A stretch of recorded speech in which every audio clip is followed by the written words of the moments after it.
Longtime fans of the show should be familiar with the lender formerly known as Sue Pullen, and I'm pleased to announce that she's back, fresh off a rebrand and ready to help as Sue Mackey. Sue is a certified mortgage advisor at Fairway Independent Mortgage, an equal housing lender who focuses on finding the right product for you and your needs. She has over 20 years of experience helping thousands of homeowners. Whether it's purchasing, refinancing, or even a reverse mortgage, Sue will help. Sue's licensed in 36 states now, so reach out and let Sue Mackey it happen for you. The best way to reach her is just give her a call at 520-977-7904 or in an email, spullen@fairwaymc.com. Fairway Independent Mortgage has an MLS number of 2289. Sue Mackey has an MLS number of 206048. That email again, spullen@fairwaymc.com, and that phone number is 520-977-7904. Shoot Sue an email and let her know she needs to update that address. Disclaimer time. This is where I tell everyone to lighten up. It's just a podcast. Trading is like that roller coaster at the amusement park. Thrilling, unpredictable, and potentially stomach-churning. What works for one person might leave another clutching their hat in the wind. Our hosts and guests, they're awesome, knowledgeable, full of insights, but we're not financial advisors. So don't rush to make any investment decisions based solely on our banter. Always consult with a professional or do your own research. Plus, let's face it, we like to have fun, laugh, enjoy the trading ride together. It's all in the name of good podcasting fun. So remember, take it easy, don't bet the farm, and keep your seatbelts on at all times. Thank you for listening. All right, hello everybody. Welcome to the China Shop, home of the Bandit Traders podcast. I am your host Kyle, and joining us tonight we've got Flary, Bear Goes Long, and Vanta Trading's Baba Yaga, as is tradition. I know Flary wants to talk about some meme coins tonight, and I think the rest we're just going to kind of play by ear. But let's check in with the guys. You guys got anything going on this week? Anything worth chit-chatting about before we kick the show off? Fun week as far as like volatility goes, I would say, like from a trading perspective. I had kind of a busy other stuff week, but traded a bunch of options, caught a couple of good like 3-minute day, 100-point runner type moves. Caught a couple of wrong ones too, to be fair, going not the direction that I expected, but it was talking about this afternoon with a handful of people, like those like 1 to 2 minute 50-point move. It's, if you don't zoom out, it's really easy to not realize what the actual range of the day type days this week. But I mean, all-time high-ish trading. Are we making a move to the high? This is your favorite type of market conditions too, isn't it? Yeah, I mean, I like when there's a fresh high, kind of like new move, that whole lose it, test it, nuke it kind of concept, or the inverse, like when they're testing previous fresh lows and making new highs, like those levels tend to bang. I think I put like my first tweet out in a while after the Gilbert thing, and that low down there, that move to the low, which was like 20,400 or something like that. Yeah, I mean, I think that thing hit for like 500, 600 points or something ridiculous. But yeah, I don't know. It's fun. It's been a fun week, but yeah, mostly options. Had some fun options trades. I think we might also be getting another Gelber. Speaking of the Gelber competition, I had somebody reach out, Josh, from one of the other groups, listen to the recording that we did. He's going to be trying to set us up with one of his buddies. I think he had a different group than you guys.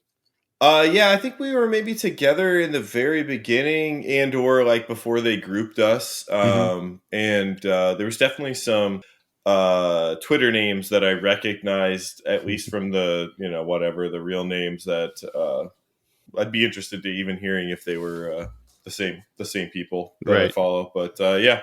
Yeah, so keep on the lookout for that one. We'll probably be scheduling the recording for that one probably after Thanksgiving. Next week, I do have Vico lined up. Finally get him back in the shop. And then there's another one I got on Monday, which I think is it's a guy who developed an LLM app that it's like your personalized language model. So that should be kind of interesting to talk to him, see if maybe there's some ways we can sneak a personalized trading assistant out of that. Bob, what about you, man? You got anything going on? Anything you want to shout out before we kick this thing off? No, we talked about doing a little live stuff next week during the shorter holiday week, like doing everything on the free side for the 3 days there. Yeah. So we'll probably do that. No real downside to it. Trying to go through video library, throw stuff out that's pertinent from the past, that stuff that's been uploaded and been private that either I just never got around to making public or needed to be edited before it was turned on. So that I've threw a couple things out this week, trying to do a little bit more of that. But I mean, Flary can attest to this for sure. It is rather time consuming. Video editing, yeah.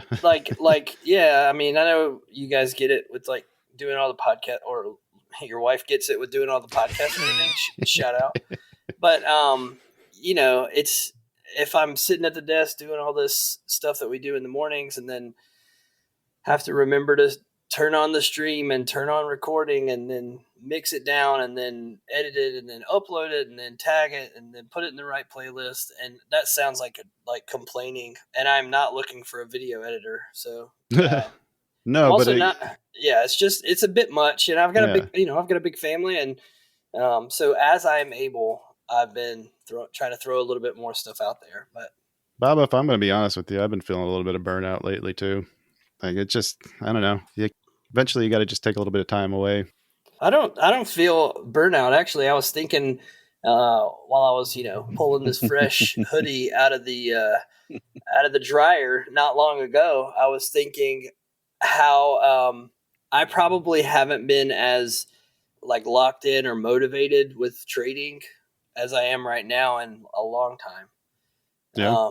So like definitely not the burnout vibes for me. I want to say, when I say burnout, I mean with like the content creation. Like I can, like after a while, that can kind of get on you if you. Yeah, I mean, don't I was take some time definitely away. Yeah. I definitely tried to be. And there was a point in time where I was doing a couple things every week. Last I guess a year and a half ago or something, and now I look back and it'd been like a month, and I'm like, well, that's a little bit ridiculous. But I need to find a middle ground between 2 times a week and once every 2 months. So that's what I'm working on. All right, sounds good, man.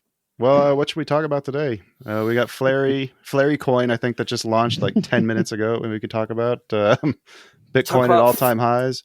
Fresh haircuts. We can talk about that. Fresh haircuts. Cool hoodies that everyone's wearing. I did a fresh haircut today, too. Flary, tell me about Flary coin. What the fuck is going on there? Bro, I don't know. Honestly, like the only meme coins I really ever traded was like Pepe and Mong that I just like have tracked. It's like NQ. You see enough of the patterns, like you watch it enough. Like it's just one thing that I have like in my trading view list of coins where like I've just kind of know generally like what some of the price action looks like. And shout out to PS from the poker room, but he kind of sparked back in the interest. I've always sort of tracked the meme coins. And when I say meme coins, I mean like full on like weird, degenerate, like Solana, like you can create them in 2 seconds, meme coins. And then some of them go to these big market caps, not really kind of like the shit coins of like a few years back. This is a whole different market that's really gotten a little bit out of hand, but there's some trades to be had there. And to be honest, like I'm not the person to talk about them.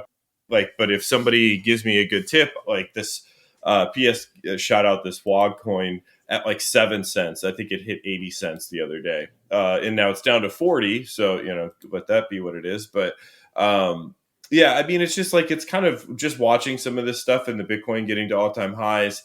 Like you see some of this, like if you can even call it a sector rotation, but you see some of this stuff like in these Bitcoin rallies that are somewhat seasonal, if you will.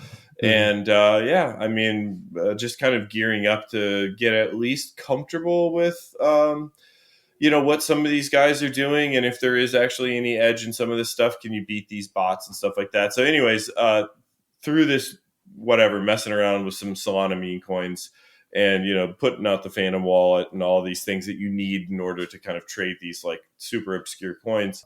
Yeah, I was like, I'll just make a coin and see, really what it is. So there's a site that's called Pump Fun, like PUMP Fun. I'll link that allows you to build a coin and deploy it onto the Solana network without like a huge amount of risk to a bunch of bots coming in and basically or needing a bunch of Solana in order to create a liquidity pool. Go see what all that means.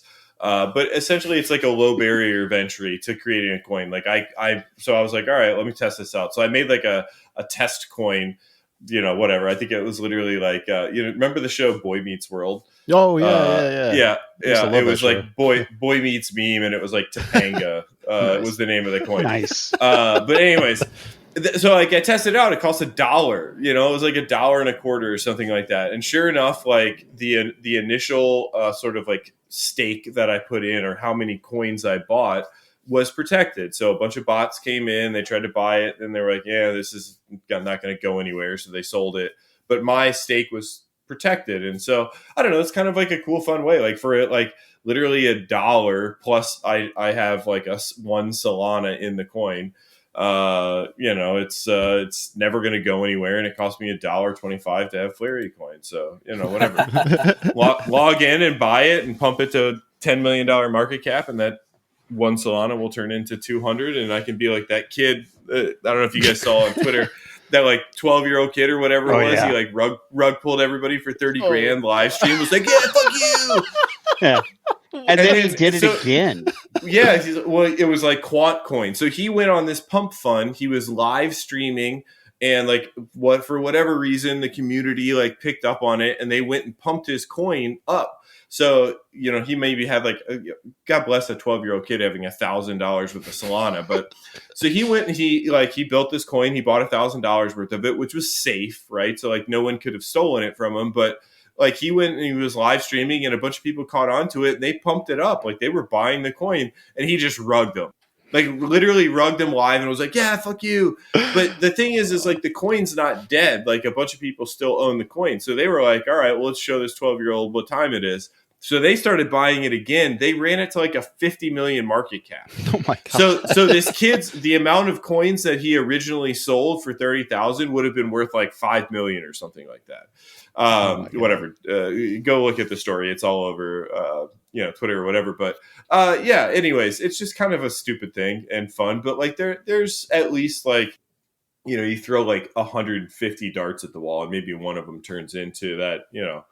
I bought $500 worth of XYZ coin, and in the morning, it was worth much more. But you got to be quick, and you got to be paying attention, I think is the short whatever strategy. So when Kyle was looking at it, it indicated that somebody was shorting it.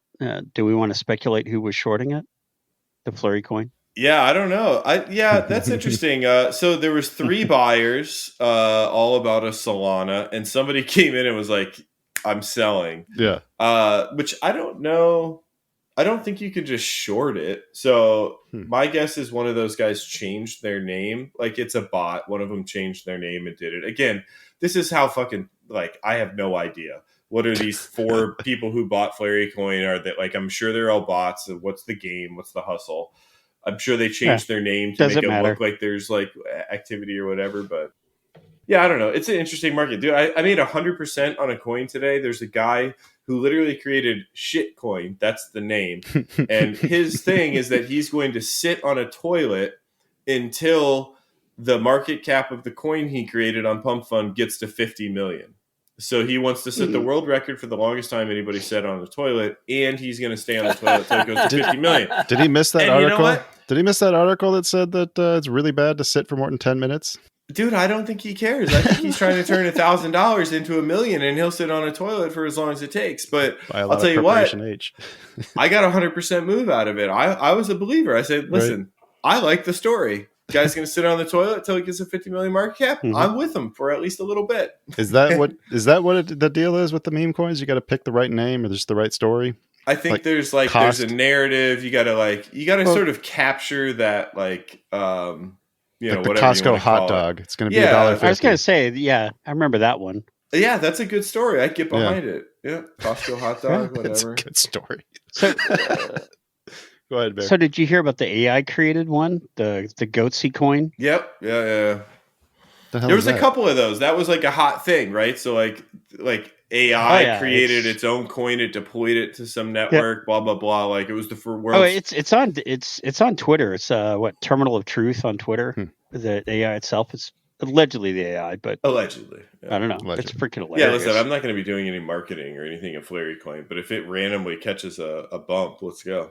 Dude, I will host the live stream that you rug everybody on when it does. That's so funny. Challenge accepted. Just rock everybody. Oh, man. Yeah. Beta Traders Coin coming soon. Right.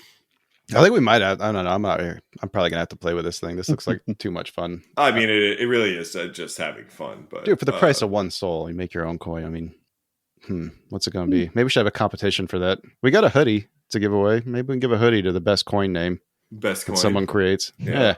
Let's try what's the Bandit Traders meme that's gonna catch on? I don't know. I have to think about that one. I don't know. Anything else on meme coins, or should we talk about something else for a bit? I mean, just in general, Bitcoin trying to get to 100K. Well, actually, you bring up a good point. What the hell's going on with Ethereum? I mean, you pay more attention to that than I do, but you got Bitcoin that's ripping to all-time highs, and Ethereum's not even. I mean, it's still 25% off its high.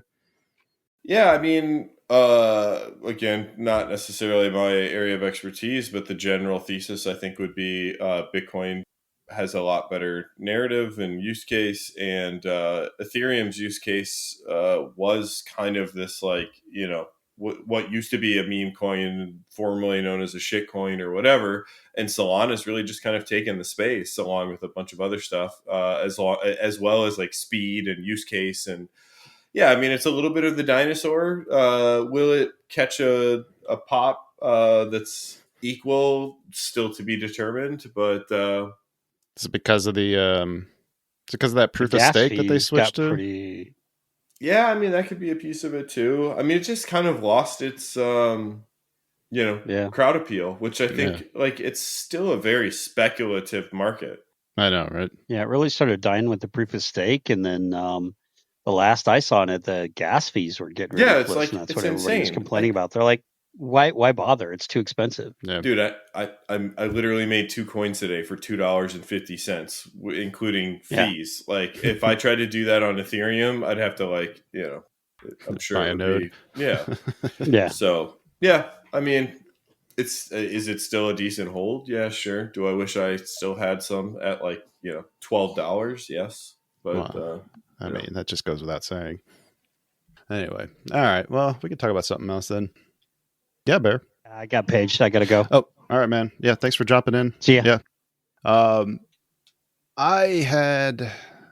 I think the week that finally put the kick in my ass to finally get off my butt and start going back to the stat collection.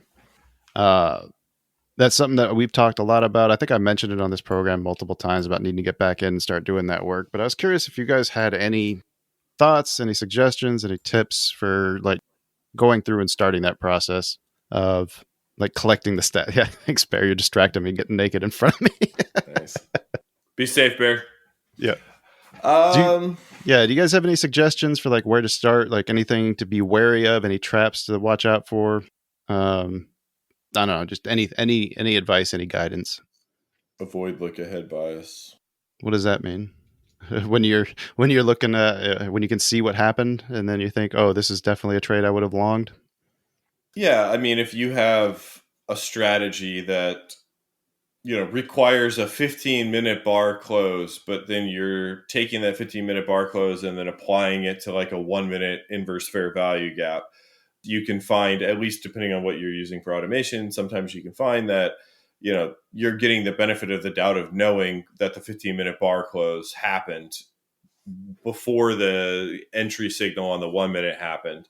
And that, there's a handful of ways you can create look ahead bias, but I think that's a pretty common error in backtesting is look ahead bias, especially if you're doing some automated type version. Right now I'm doing it mostly by hand, and then I'm doing it in replay mode. I find that works the best for me, so I don't have that look ahead. I just click ahead bar by bar, and then I'll actually play it in real time too when I'm if I want to get the feel for how the price moves while I'm in the trade. But the hard part for me, I think, is getting focused. It gets real hard to stick with the same setup that I'm trying to do when I start sitting down for an extended period of time. I start wanting to take other trades when that's not really the goal. I'm trying to build out stats for this thing. that's another thing that I think I kind of struggle with, is just keeping that focus.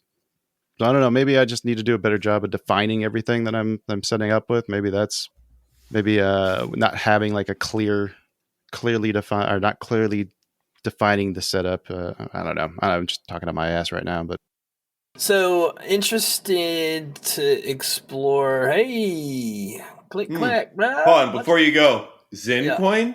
My God, let's do it right now. Zencoin? I can have just- it done by the time you're done talking about this. Can I Venmo you the cash? Because I don't want to deal with like building remote wallets and all that stuff. Like, How many shares you want?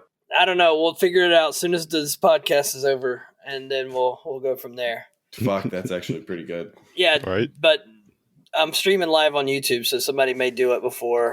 Oh, fuck, dude. We're going to get front ran on Zencoin. All right, quick, probably. go. I don't think we got to worry about that. No. I'm Okay. streaming on Pump Fund, too. Right. So Yeah, we're someone's done. like, oh, fucking, there's like 7 of them already. Yeah, Right. we're toasted. Well, we could do. Fuck Well, you. I've got an idea. I'll message you. We could get around that. Yeah, it's quite simple. It'll. Hold on. Let me type it out. It'll make sense. That's the way to do it. That's the way to do it, brother. Merry Christmas, everybody. Oh, dude. Smart. I know, brains big. Okay, Yeah. I want to talk. So I have, teeter-tottered all in the stats land, and I'm still playing in the stats land for sure. I mean, I messaged Flary yesterday or something, just like, I don't know the stat on this, and I'd like to. Yeah. It's a little more complicated to set that, what we were talking about, up. It kind of probably be a little spider web you'd have to weave. But I think, so if I'm saying the opposite of what you were saying, to watch out for look ahead bias, that might be a thing. But I think an idea that's helpful is, like, I think of stats, like I try to think in terms of like arbing stats with each other. And this may be the wrong way to do it. Explain what you mean by that. So I'm going to. So, for instance, if I have, I like stats that give you a bias for a certain amount of time or range movement, right? So let's use the 15-minute example, Flary, you said. So 15-minute range by the volume point of control, and 2-to-1 on risk reward is a very safe target to have. Right. And then the EV comes in as you extend past that. So if in that trade did not play out today, but there was so much conflicting stuff this morning, I would have preferred to not trade at all, but I traded a little bit. But we had some stuff pointing down, some stuff pointing up, a vibe of some stuff saying like rotation. So whatever. But let's just say on a normal day where we don't have all this conflicting stuff, and we're in a place where like even with the idea of balance and value, like we're in a range of value where I feel like movement or expansion, like we can go, like we're not banging up against some serious resistance. Then we get like a 15-minute range that starts to set up with like a key LVN or something like that. And I anticipate that we will break out the high of that 15-minute range and continue that trade that I want to take is going to set up. So that once that trade begins to set up, the one that I actually have stats for, like say the 15-minute opening drive zone, then if I know that across the board, let's say a peak below a 20-minute range when the 1-minute bar closes back inside, that has a certain stat for it that goes to the mid of the range that it just went back inside of. And that is an unfiltered stat, right? It's not filtered for anything else. Then I like the concept of kind to string an entry condition. If I have a stat for an entry condition, I'll string that inside this umbrella of a bias perspective. So if I have a break of balance, we break out of balance and hold balance area high, I know I want to be long. Well, but I don't just want to blindly buy. So how do I execute that idea? I want to execute with regard to like the ranges, trap delta, small time frame gaining support on pullbacks, failing to lose on pullbacks, that type of stuff inside this narrative that says we've broke out of balance, now we can run. if I have a 15-minute open and drive setup that's breaking out of balance, then I want to use what I know about balance and what I know about that specific stat and anything else that I can tree together to mitigate the risk, because I don't really want to take a trade that has a 30-point stop. Right, but how do you collect that much data to be able to, because the more use this instances, tool, the more I can tell instances you they about it. try to, hey, hold on, let me get my thought out here first. The more of these combinations you're looking for, the less frequent they're going to be. And so then the less data that you have to lean on, and then therefore wouldn't that data be less reliable then? Like, I'm always worried about having too small of a sample size. I think it gives you more reasonable options. So here's the thing. So what do I use to get long? Probably, or short. There are a lot of different things that, just generally speaking, that I've ran stats on that have a measure of efficacy that say, I can use this to get short. I can use this to get long. But there's a variance with those, or like a period of drawdown with those, if you back test them back far enough. So I don't want to, they all have some measure of positive expectancy. And I think my job is to deploy them in an environment where either I have statistically researched that they will perform, or you just say, this setup alone yields this. If inside of that setup, this happens, then I want to use that to mitigate some of my risk. And it does. And so I understand what you're saying about, like, you haven't fully back tested how well trap delta performs inside of a 15-minute drive. So how do you know that that's better or worse?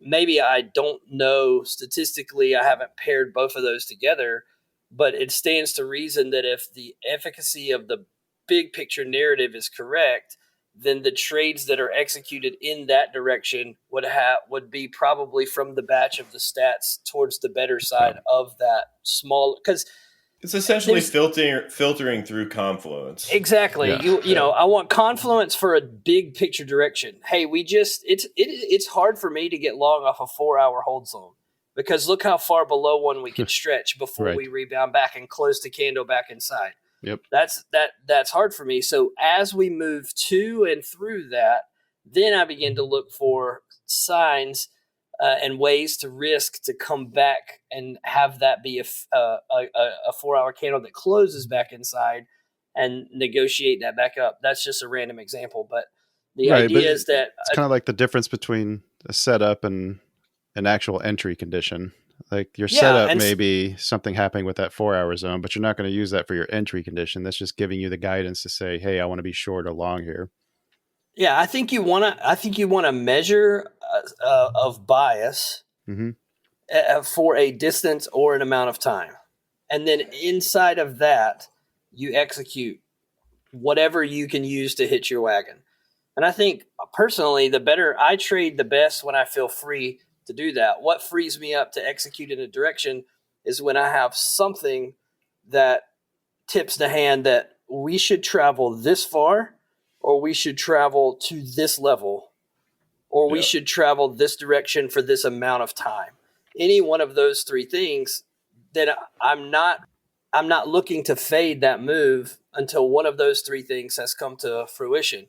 Does that mean that it always is right? Of course not. Like, look at today. It wasn't always right, but it's better than, to your point, it's better than saying, well, we just had a heavy delta into this random area on the chart and heavy delta back out. So do you just get long there? Right. Well, if delta in, delta out, let's just say yields 17 points with a 5-point stop. If that is all you're going to take it for, then I guess you could do that. But if you also had a good perspective on where we were going to go test, then allow that delta trade to give you confluence for entry, understanding, like, you're getting on the highway, you know which exit you're going to. Which exit do you get on the highway at? As long as you're going the right way, as long as you're going north, less likely to get hit by head-on traffic. I mean, so tell me where that's wrong, Flair. Let's fight about it. It's not wrong, but I think, to be fair, like, it's a little bit more like 2.0, because what you're talking about is a sample size of decent data collection, and using your understanding of that data and the confluence of these things happening at the same time to make better informed decisions.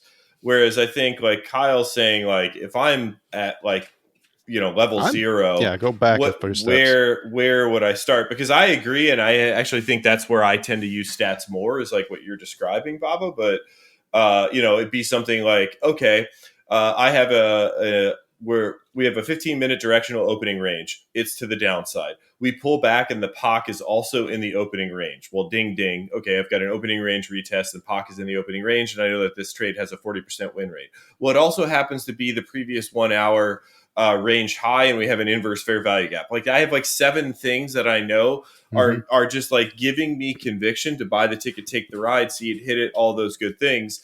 And I think that's a little bit more of the style that you develop once you find a few things that you trust and you want to go back test. Yeah. And you're like, okay, I know this. Like I have it ingrained. Like I know what the stat is in NQ for this. And then when I see that, it's like on top of that, right? So, that might take me from a conviction of, a 1 hour trade to a 2 hour trade, or whether I'm going to scale early or scale quickly, and some of those things. Because to your point, like, yeah, okay, delta in, delta out. It's a 15-point trade with a 5-point stop, which, I don't know if that's actually the stat, but I was just saying, but it's a like smaller R like, trade. I'm not a scalper, right? So like I'm not going to take the 700 delta in, delta outs that happen for the day, with that sort of like structure. But I might use that as my entry trigger that I'm waiting for, instead of just taking price risk at the POC and so on and so forth. So I think what you're kind of describing is almost like the 2.0 of already being there on a handful of things. But I think like if you were talking about a place to start, I think and again, like jump in here wherever you want to, but like the 2 things that I think are really important is like, what style of trading are you doing? First of all, like, are you trying to develop a trend following system, or are you trying to fade? Because I think like if you're breaking it all the way down, that's step 1. You're either following trend or you're reverting to mean. So, you're either the dude smoking cigarettes outside of Wall Street with a, whatever $100 billion fund. That's a math wizard, rest in peace. But, like he started with just simple reversion to mean strategies, and they beat the shit out of the market doing like just that. And then they, took all their billions and invested in it. But like they knew what they were doing. They were a reversion to mean. You look at like Kwamagi, or however you pronounce the Swedish like crusher's name, like he's a trend following strategy. Or the turtles, like that whole system, it's a trend following strategy. So they've determined what they want to be. And I think that's like step 1. Like you have an idea, like you see something in the market, like are you following trend or are you reverting to mean? And if you're doing that, do you have a constant? I think this is the part where people get tripped up a lot too, is they'll find something that works in NQ, but then if they try to apply it in ES, it doesn't quite work the same. And I think that's like a good place to start, is developing a constant. So, let's talk about, the kid, which maybe we'll get on. He's trading a moving average, which, is fine. But it's a constant, right? So you have a 50 moving average. I don't care if you put a 50 moving average on any product. You can put a 50 moving average on Flurry coin right now, and it's going to be the same as like that subtle pump of Flurry coin. It's going to be the same as if you put it on NQ. But you have the 50 moving average. If you put a 2 standard deviation band on the outside of Flurry coin, it's going to be the same as if you put it on NQ. So, if I decide, if I get far enough away from the 50 moving average, I see XYZ, and you're like, oh, okay, like I think this might be a thing. So then you start to go, okay, I've got a constant. It's the 50 moving average. I've got an area that's consistently far away that I'm going to start to revert to mean. And my thesis is I want to revert to mean back to the 50 moving average. So where do I start to look for that? What's my filter? Well, it's going to be 2 standard deviations. Right. Okay. Right. Now what is my entry trigger once I'm 2 standard deviations away? So now I have a constant. I have a direction. It's back to the mean. I have a mean, which is the constant. I have an area where I'm looking to revert to mean. And then maybe I have an idea. Is it a delta in, delta out? Is it a large lot trader? Is it an inverse fair value gap, whatever.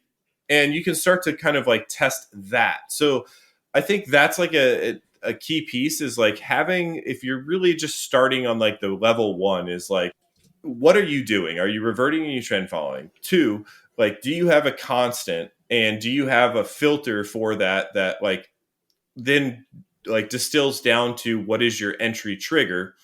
And once you have that, then you can start to test that. Well, the other thing that's cool about having something that's constant is you can find out if your edge is agnostic to any different market.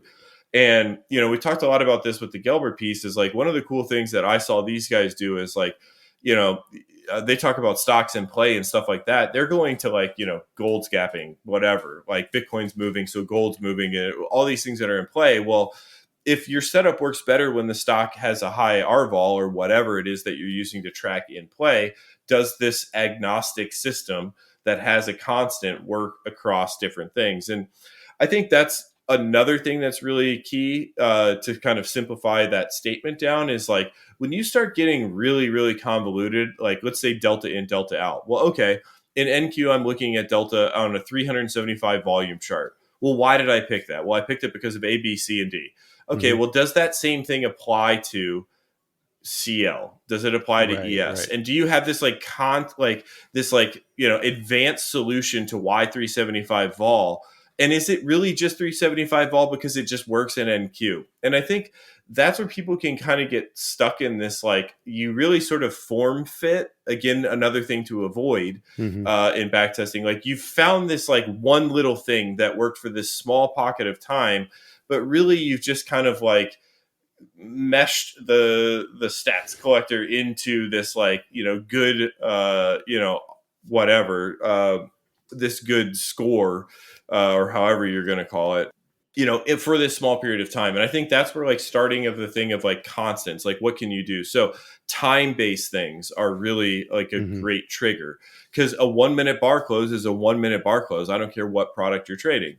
A 50 moving average is a 50 moving average. I don't care what you're trading. So one, are you trading with trend or are you reverting to mean? Two, is the thing that you're back testing very niche to the market that you're trading, or is it agnostic to anything such as like a linear based bar chart, like a 1 minute or whatever? And then kind of like going from there, I think. And then once you start to get those kind of ideas, like you want to talk about building a setup, that's how you build a setup that's agnostic to any product. And then you can go see if it has edge across a bunch of products. And as, a lot of really smart people have said that I didn't come up with is, diversification is the only free lunch. And, so if you develop a system that's relatively agnostic to any product based upon some constants and deciding whether or not you're trading with trend or reverting to mean, like you in theory can trade this across a bunch of different products, and diversification ends up being relatively a free lunch. So I think like that like idea is a great place to start, is like start with a basic system that could work potentially on any product. If you like, let's just say you had it coded, right? And it was all of those things we just said. And you just like, all you had to do is change the symbol from NQ to GC, from GC to CL. And you could watch the stats go bink, bink, bink, bink, bink. And yeah, it might work better on NQ or than it does on GC. But again, it's like, okay, I know how it works in commodities. I know how it works in treasuries. I know how it works in equity futures. And you kind of can build this idea of like, does this concept generally have an edge? And I think that's a great place to start. Then once you know it generally has an edge, you start to do all of those things that Baba just talked about. Yeah. Because once you know that you have like a 3 to 5% edge, again, we said this a lot, like Vegas was built on much smaller edge than that. Like once you know that you have like a couple percent edge on just a simple system that's agnostic to a product, you can start to develop like, what is your A plus version of seeing that in NQ? What is your A plus version of seeing that in ES? It might be different. And what is the A plus version of seeing that in a commodity product versus in an equity index or something like that? It's like redoing a car. Like if you do you want to redo an old beater, or do you want to get a car that has that actually runs before you start working on it? How much do you want to fight it, I guess? Longtime fans of the show should be familiar with the lender formerly known as Sue Pullen, and I'm pleased to announce that she's back, fresh off a rebrand and ready to help as Sue Mackey. Sue is a certified mortgage advisor at Fairway Independent Mortgage, an equal housing lender who focuses on finding the right product for you and your needs. She has over 20 years of experience helping thousands of homeowners. Whether it's purchasing, refinancing, or even a reverse mortgage, Sue will help. Sue's licensed in 36 states now, so reach out and let Sue Mackey it happen for you. The best way to reach her is just give her a call at 520-977-7904 or in an email, spullen@fairwaymc.com. Fairway Independent Mortgage has an MLS number of 2289. Sue Mackey has an MLS number of 206048. That email again, spullen@fairwaymc.com, and that phone number is 520-977-7904. Shoot Sue an email and let her know she needs to update that address. But I feel like I've got a couple of good setup. I mean, I got 4 that I'm going through and testing through right now. Most of them, they're mostly things like structural based. So 5-minute flag patterns, retests of those, retraces off of impulse moves out of balance areas. But it's the defining all those things to automate it that I always struggle with, because there's just too much variables in there. How do you define a balance area? Well, I don't know how you define that. Just look for a bunch of rotations in a box together. But try to program that, you can't do it. But that's a great example of the shortfall, right? Like, Yeah. Like, if you don't have a coded or an automated way to define balance, like overlapping value or whatever, then it becomes subjective. And if it's subjective, it's market specific, and you're never going to be able to get that like true stat on it. So again, like, the less you have of that kind of stuff in your setup, how do I define a balance? The easier it's going to be to automate the backtest of it. Go watch that YouTube video I posted just a couple days ago. Oh, that one, the TPO and balance areas? I mean, it's really simple. I mean, you can define it however you want.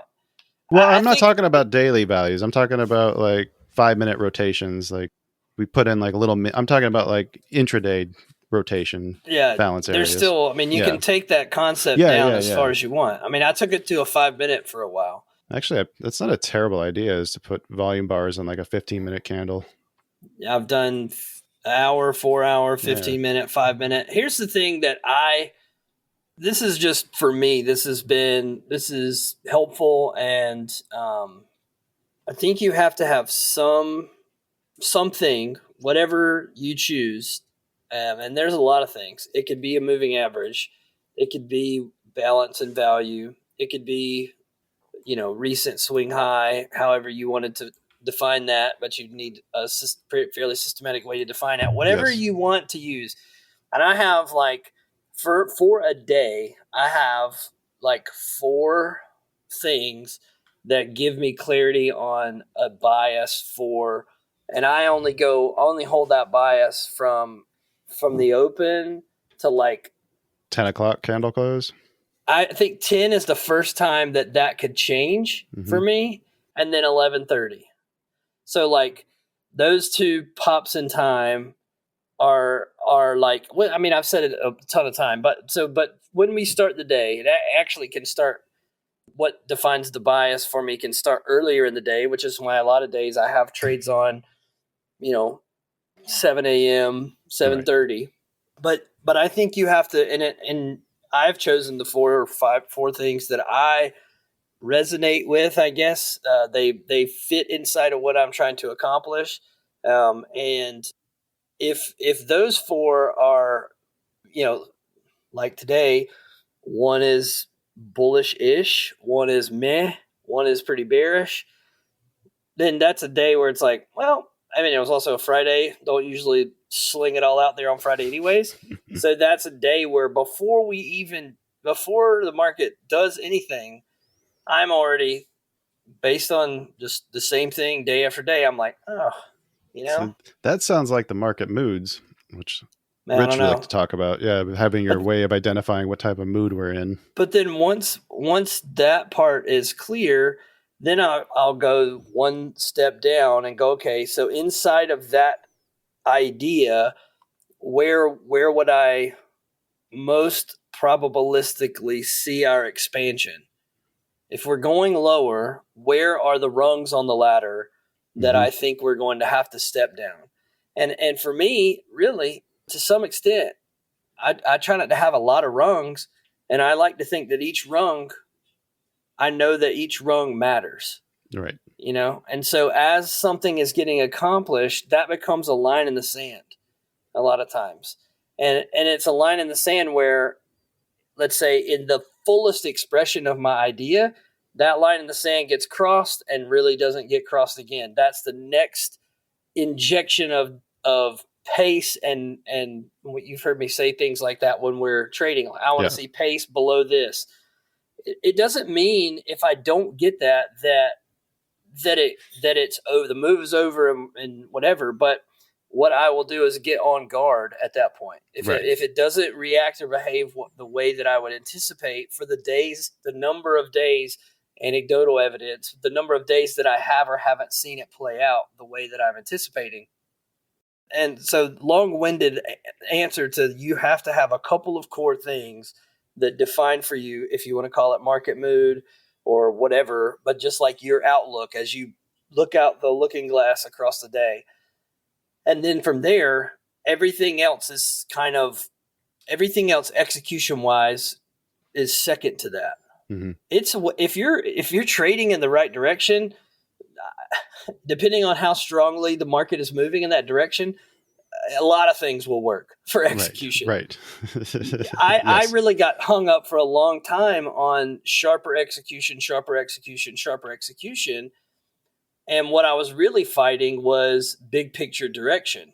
Doesn't matter how sharp the execution is. If we're not going to, 890, mm-hmm. I can be the best executor in the world. If we're going to 770 instead of 890, I better not be executing in the direction of 890. I better figure out what can define for me that we're actually more likely going to 770, more probable to go to 770.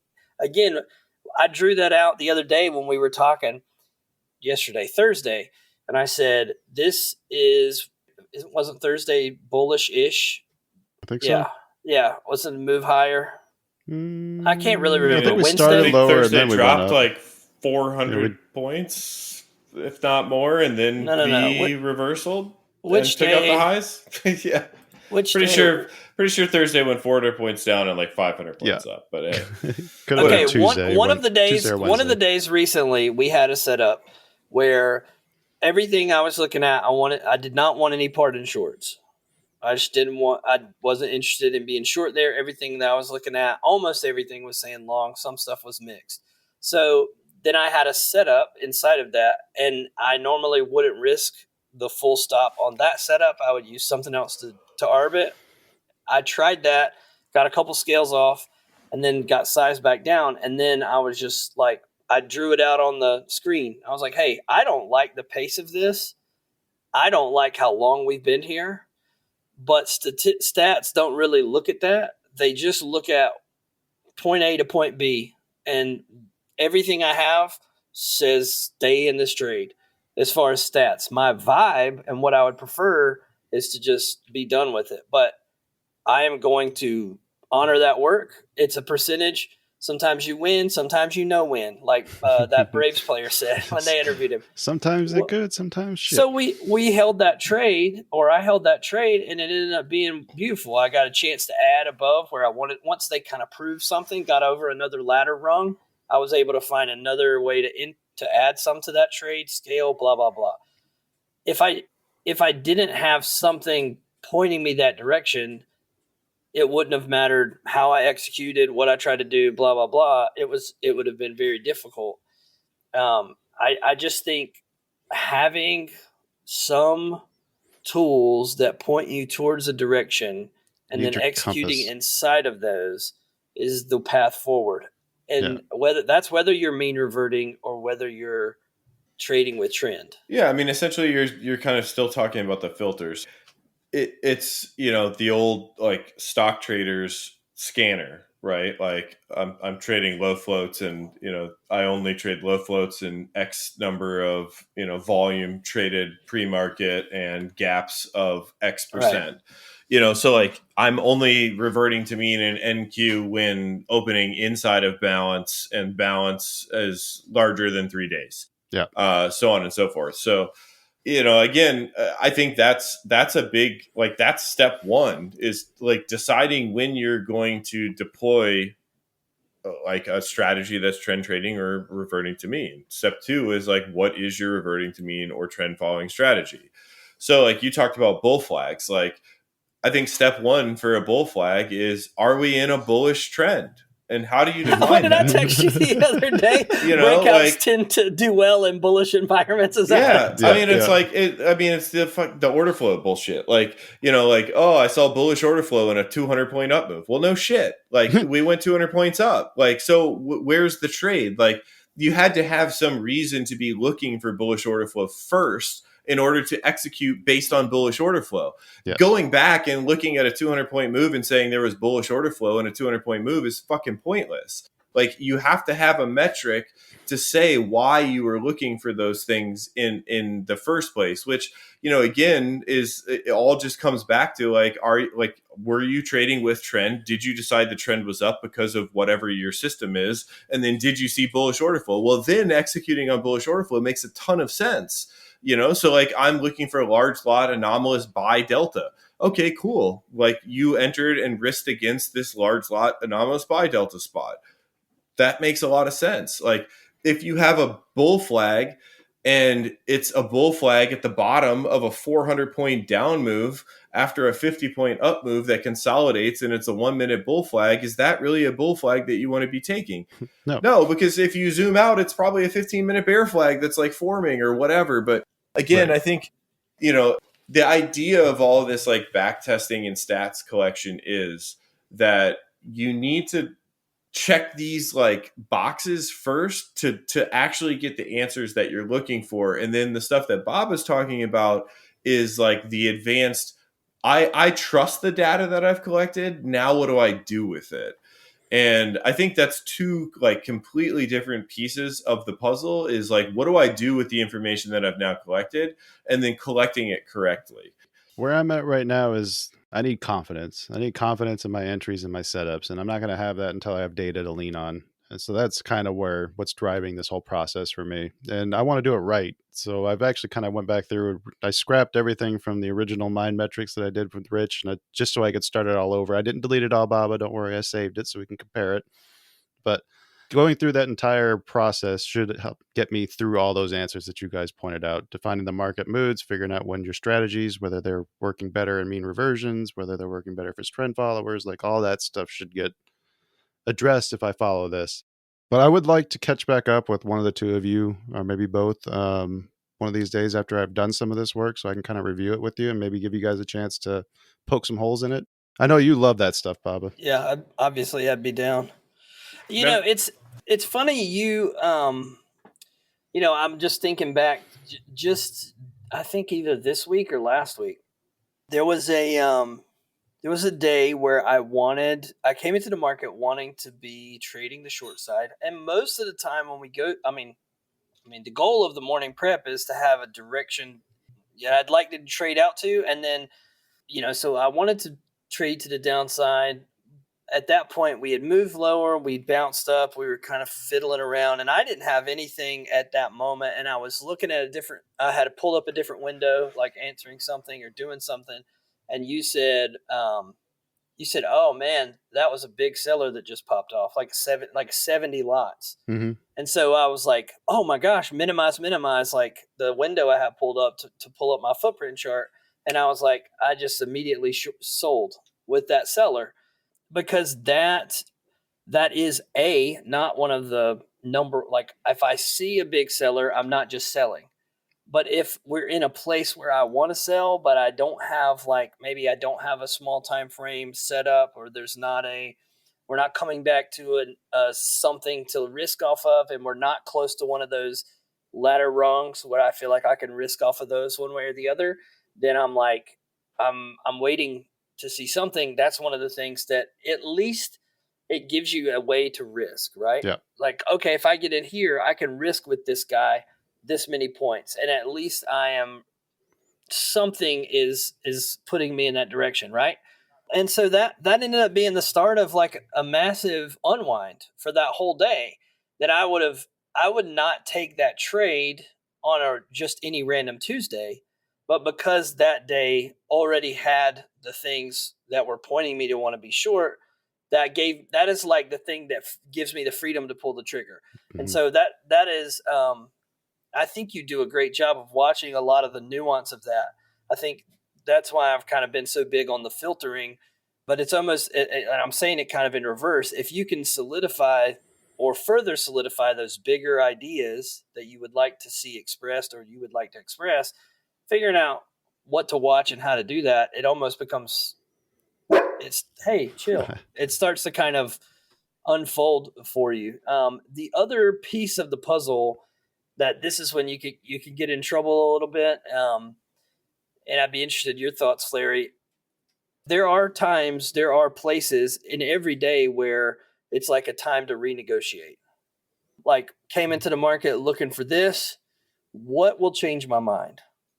And I think it's important to have a handful of things that maybe not a big list of things, but either specific areas on the chart of support or resistance that can change your mind. If you're thinking, hey, let's go attack this level. Well, if we attack it and lose, what do you do there? You just hold full size and let it come all the way back, right? Right. So I think it, as important as it is to have things that contextualize how we're coming into a day or even how a week is unfolding, it's also important to have things or times where you stop, listen, evaluate, and give yourself the freedom to now execute a different plan, because the market typically doesn't, unless it's election week, it doesn't just go one way Right. and an endless thing, never turning back more than 20 points. We need those timers, Baba. Yeah. So what are the things? Do you have things like that, Larry, that are like, okay, this kind of changes everything when or we get to this level. If we get here, that is the completion of this idea, and now we reevaluate what happens next. Yeah, I mean, momentum is a huge thing. So disrespecting of levels, again, like going back to the first tweet I posted in a while, I think in Discord with the guys, I said, there's two options today. We either go test what we lost or we just nuke through all this untested gain. And it was that clear to me that like, the only two options were this. Like, and I know that sounds dumb. We either go up or down, but like when we start breaking through daily 4-hour, 1-hour levels and we don't stop, the bottom is the stop, which ended up being kind of the level down there, which was like that 20,400 or whatever.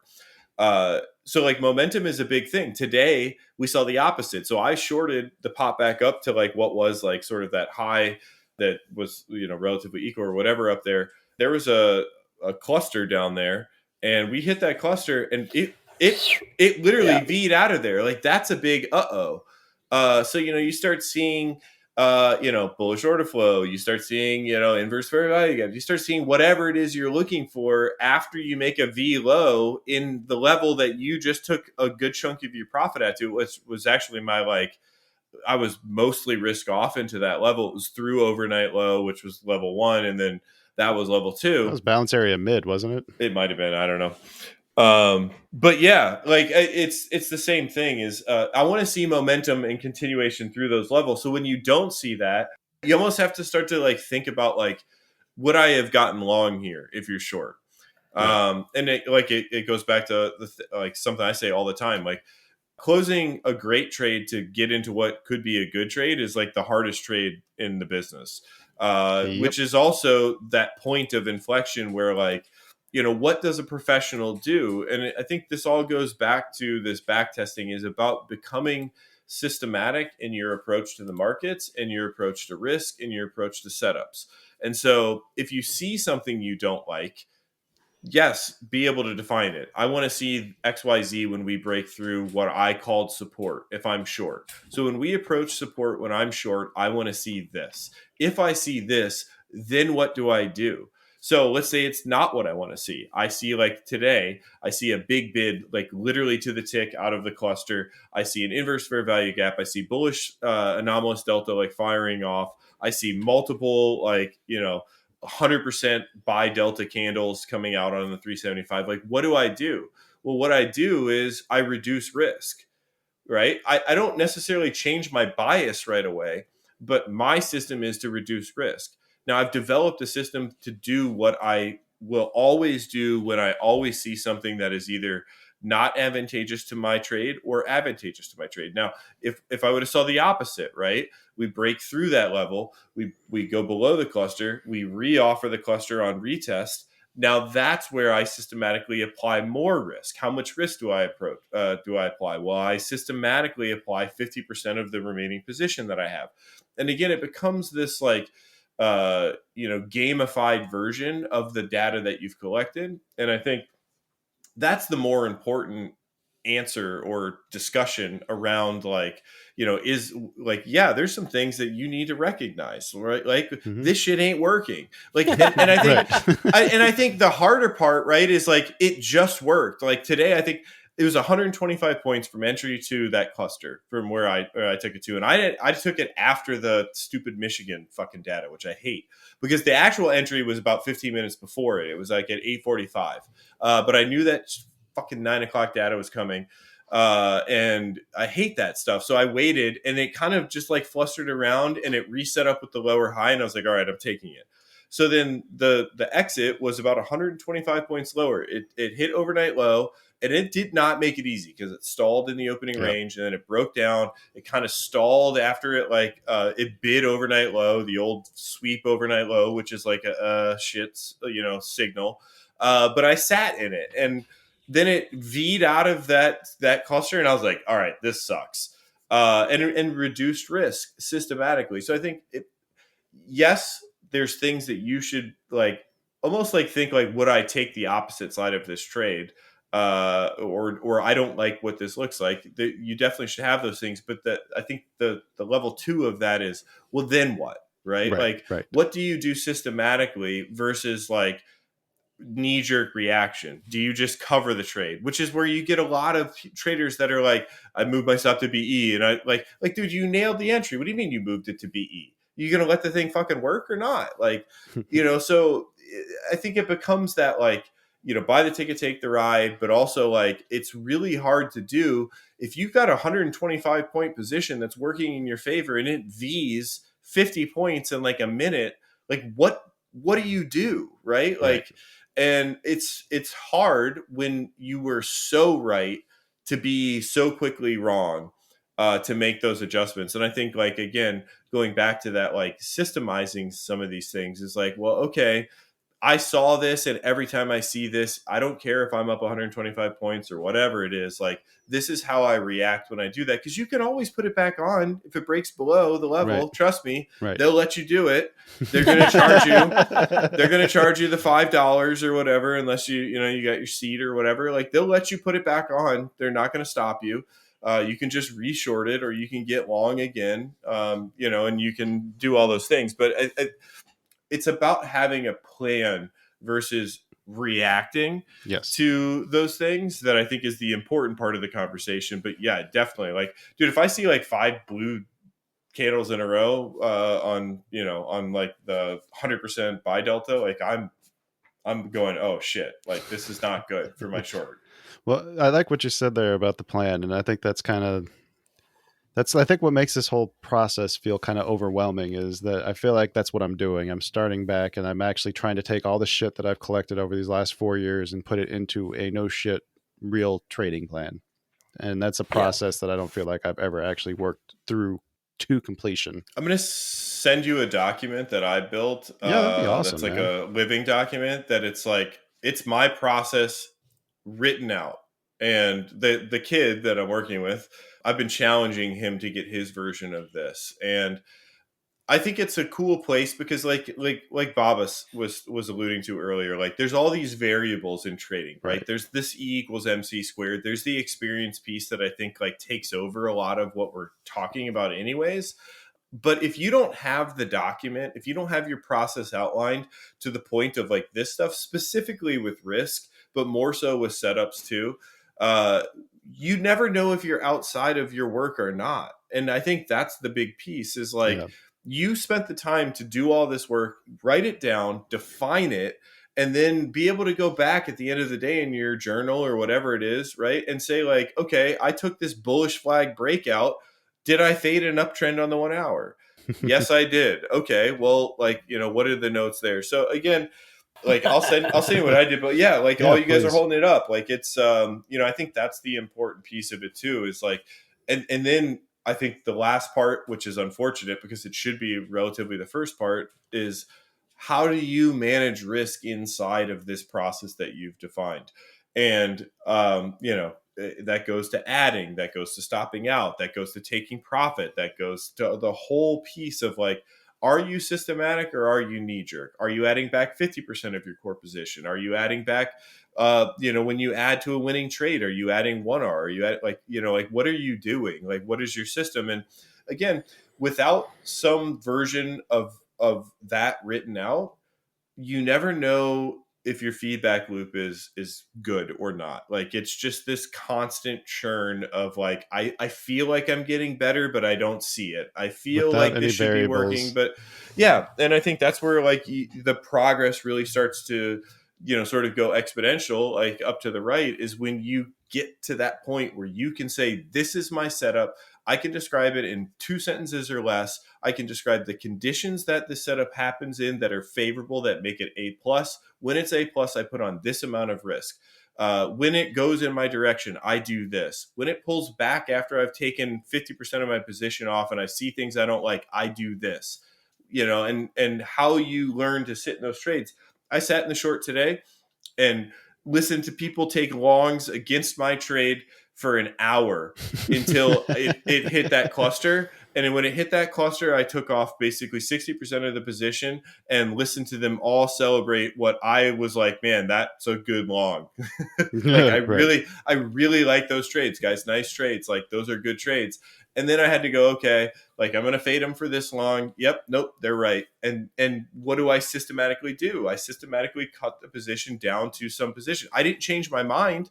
And I wore a piece of that trade back to relatively even, 125 points back to like roughly like 50 points in profit back into the opening range.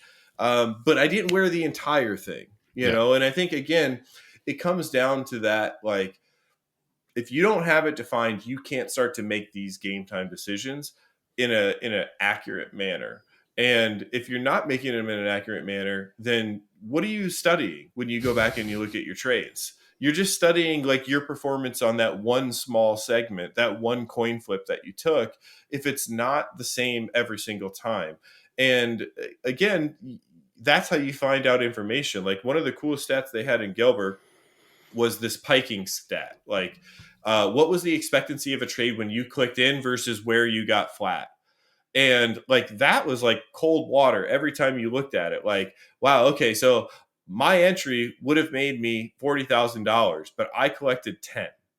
So you do that and you see that like, 3 weeks in a row, not that happened, but like you see that 3 weeks in a row and you can start to go, hey, okay, what I'm doing the same, I'm getting 25% of the expectancy or the like from flat to flat, I'm collecting 25%. Like I'm cutting too much of the position too early. So, Right. You start to make these adjustments. And again, those adjustments come from doing the same thing over and over again. And if the same thing over and over again isn't working, then you make an adjustment to the first part, right? Which is the setup and the strategy and all that stuff. But if you're not doing the same thing, you're not getting a good feedback loop and your data is worth shit. So I think that's like, again, systematic. If you're going to go down this like non-vibes trader, which is not really a thing, like if you're going to go down that road, and be systematic about your setup, at the very least from a definition standpoint, let alone a stats, standpoint, then you need to be consistent so that you have something that you can lean against to make changes, to make alterations to what is your process, the thing that you write down that says, when I see this, I'm doing this. Well, I think that's a good spot to put a pin in it, man. That's one hell of a rant. That was a big one, dude. That was a good one. That was like 11 and a half minutes. Well, just that last part? Yeah, man. Fuck. It was good, though. It was good. It was good. All right, please, everyone, join me in thanking Baba Yaga, Bear, who's gone now, and Flary for joining us this fine evening. Thank you, everyone, for sticking around with us to the bitter end. Remember, you can show our panelists some love. Click on those links in the show notes. Visit Fonta Trading to trade with us every day next week. BandofTradersPodcast.com, where you can browse our back catalog by guest. And when you finish with all that, find your next sipping whiskey for next week by checking out our friends over at Rare Barrel on YouTube. Be back soon with another exciting episode. Hopefully with more or less meme coin. I don't know. More meme coin. More Flary. Buy Flary coin. More Flary coin. Until then, like, share, subscribe, all the things. Have a green week.